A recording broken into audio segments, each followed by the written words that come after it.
Formula One stakeholders have unanimously agreed to delay the introduction of the major technical changes planned for the 2021 season as a result of the disruption caused by the coronavirus pandemic. F1 has now postponed or cancelled its first 7 races, with the Dutch, Spanish and Monaco Grand Prix the latest additions to that list.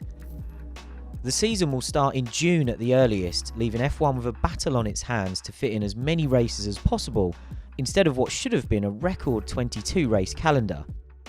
The reduced number of races will cause a significant financial hit because F1's revenue pot will be smaller. The teams get their prize money from that pot, which makes up a big chunk of their own earnings. That has prompted major action as the championship's stakeholders attempt to minimise the impact of the pandemic. The short-term effects will not be known until the situation settles down and F1 can work on saving as many Grand Prix as it can for this year.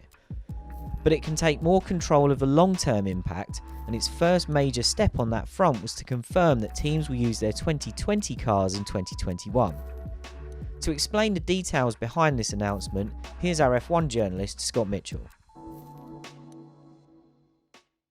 Well, since the teams and the stakeholders of Formula One have returned from the Australian Grand Prix that never was, there's been lots of discussions about what action should be taken and how they can mitigate against the consequences of the coronavirus pandemic. And this started with a conference call on Wednesday, sort of working out exactly what could be done. And most of the teams seem to be broadly in agreement about postponing the 2021 rules to 2022. This would be on the technical side, so the sporting or the financial framework still comes in 2021. That's the budget cap of $175 million, but the technical rules get pushed back, and this would stop the teams from having to build an all new car for 2021, having lost income across 2020 because prize money gets paid a year in arrears. So teams would be having this massive output without the budget cap coming in place, and it wouldn't be offset properly. So the idea is that this allows the teams to go about their business a little bit more sensibly. Obviously, everyone wants to have the new rules in. It was all singing, all dancing, and prepared for 2021.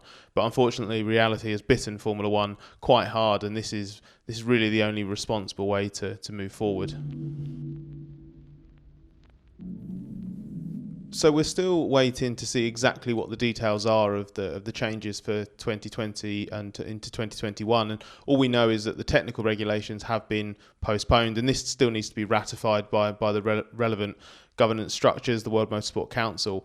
But we know that there are still going to be conversations about exactly how many more cost-saving measures could still be introduced early for 2021, and exactly what the teams can and can't do between 2020 and next season.